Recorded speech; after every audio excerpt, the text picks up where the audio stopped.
Setiap hari kita menggunakan rupiah. Dari transaksi kecil di warung, pembayaran digital di kedai kopi, hingga investasi besar yang saling beriringan memutar roda ekonomi negara. Angka-angka di layar ponsel kita terlihat sederhana. Namun setiap pergerakan lembar, koin, ataupun digit rupiah kini memberikan arti seberapa kuatnya Indonesia di mata dunia.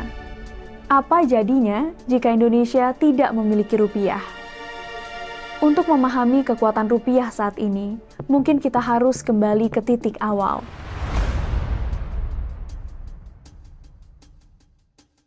Pada masa awal kemerdekaan, berbagai tantangan berat membayangi langkah Indonesia untuk mempertahankan kedaulatannya, termasuk salah satunya inflasi yang tinggi.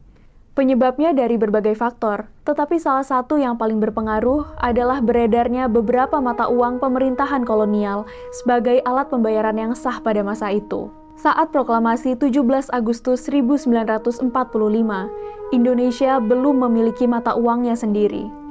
Uang yang berlaku dan beredar kala itu, antara lain uang pemerintah Hindia Belanda, uang Dejavasebang, dan uang pendudukan Jepang.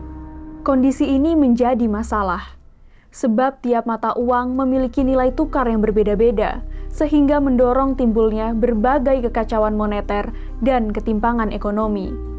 Situasi semakin parah dengan masuknya tentara sekutu dan Nika untuk merebut kembali kekuasaan di wilayah Indonesia. Mereka menyatakan berlakunya uang Nika sebagai alat pembayaran yang sah bagi Indonesia, Belanda, dan sekutu. Semakin banyak uang yang beredar di masyarakat, semakin meningkat pula harga barang-barang. Tak pelak dengan peredaran berbagai mata uang tersebut menjadikan inflasi kian melonjak. Lalu, langkah apa yang diambil pemerintah untuk mengurai kusutnya ekonomi saat itu? Jawabannya dengan menerbitkan uang sendiri.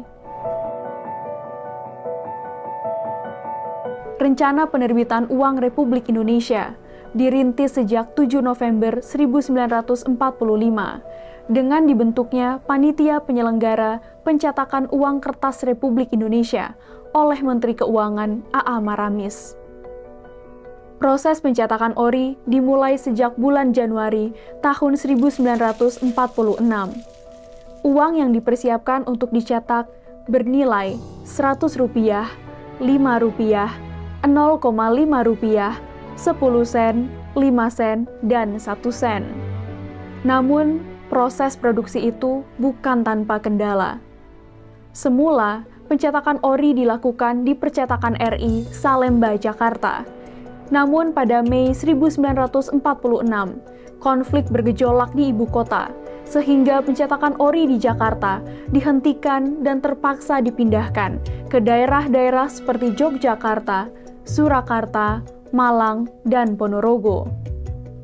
Tekad bulat untuk mencetak ori ini, selain demi mematahkan dominasi uang Nika yang semakin menyebar di Indonesia, juga untuk membesarkan hati bangsa Indonesia yang baru merdeka.